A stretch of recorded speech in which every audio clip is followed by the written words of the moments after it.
स्वदेशी और पर्यावरण संवर्धक हिंदी भाग 24। तो इसमें ऐसा है कि बचपन में 18 बरस तक वास्तव में स्वयंचलित वाहन चलने की अनुमति जो है वो नहीं दी जाती। तो कितना भी अमीर बच्चा हो, लड़का हो, किसने भी अमीर घराने का हो, उसको साइकिल से ही जाना है। जब वो भली भांति वो सीख लेगा और साइकिल चला सकेगा तो उसको साइकिल से ही स्कूल में जाना है। ऐसा अगर हम करते हैं तो साइकिल की संख्या बढ़ेगी और बाद में भी जहाँ तक ये इसका उपयोग कर सकते हैं वहाँ साइकिल का ही इस्तेमाल पहले करना है। जैसे कि मैंने बताया कि 4-5 किलोमीटर तक अगर जाना है तो साइकिल से जाना ही बेहतर इस प्रकार का है। उसमें स्वयंचलित वाहन को इस्तेमाल में लाकर पेट्रोल का खर्च करना और प्रदूषण को बढ़ाना ये अच्छी बात नहीं है। जहाँ दूर जाना है वहाँ एक ये आवश्यक चीज़ इस प्रकार की रहेगी और लोग बताते रहेंगे कि हमें समय को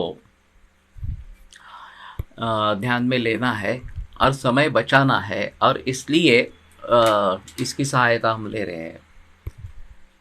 लेकिन समय बचाकर हम क्या करते हैं ये भी एक सोचने की चीज़ है।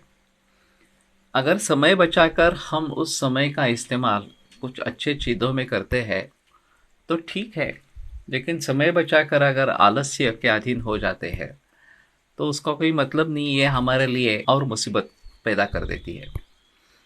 तो इसलिए बेहतर है कि जहाँ तक शारीरिक कष्ट करना उचित है वहाँ तक शारीरिक कष्ट लेने से हमारी प्रतिकार शक्ति बढ़ेगी, क्योंकि वो व्यायाम है और इस व्यायाम के जरिए हमारी प्रतिकार क्षमता बढ़ती रहती है और ये जो इस प्रकार के वायरस वगैरह जो है उसके खिलाफ हम अच्छी तरह से लड़ सकते हैं। तो अभी विज्ञान की जो तरक्की हुई है वो हमारे कष्ट कम करने के लिए ज़्यादा हुई है। तो उसको हम अगर इस प्रकार से परिवर्तित कर दें कि कष्टों के आधार पर ही अगर हम प्रतिकार शक्ति बढ़ाने की कोशिश करते हैं तो अलग व्यायाम करने की इस प्रकार की ज़रूरत नहीं रहेगी। वास्तव में ऐसा होता है कि कष्ट और व्यायाम ये दोनों चीज़ अलग है। जब हम उस उद्दिष्ट से व्यायाम करते हैं तो उसका नतीजा अलग होता है और जो हम कष्ट कर रहे हैं ऐसा हमें लगता है वो हमारे लिए कष्ट ही बन जाते हैं। समझो कि बम्बई जैसे शहर में ट्रेन पकड़ने के लिए 1-2 किलोमीटर चलना पड़ता है तो लोग उसको कष्ट मानते हैं या ऐसा नहीं समझते कि ये व्यायाम कर रहे हैं। इस प्रकार से दूसरा कोई चारा नहीं रहता, उतने कम अंतर के लिए कुछ बस रिक्शा ऐसा नहीं कर सकते और रोजाना नहीं कर सकते हैं। तो पैदल ही जाना है, पैदल ही आना है और फिर लोकल का प्रवास ये एक और कष्टदायक इस प्रकार की बात है। फिर भी उसको उठाना ही पड़ता है, उसमें कोई दूसरा चारा है नहीं। लेकिन अगर हम उसको कष्ट समझते हैं तो ये तकलीफ वाली बात हो जाती है।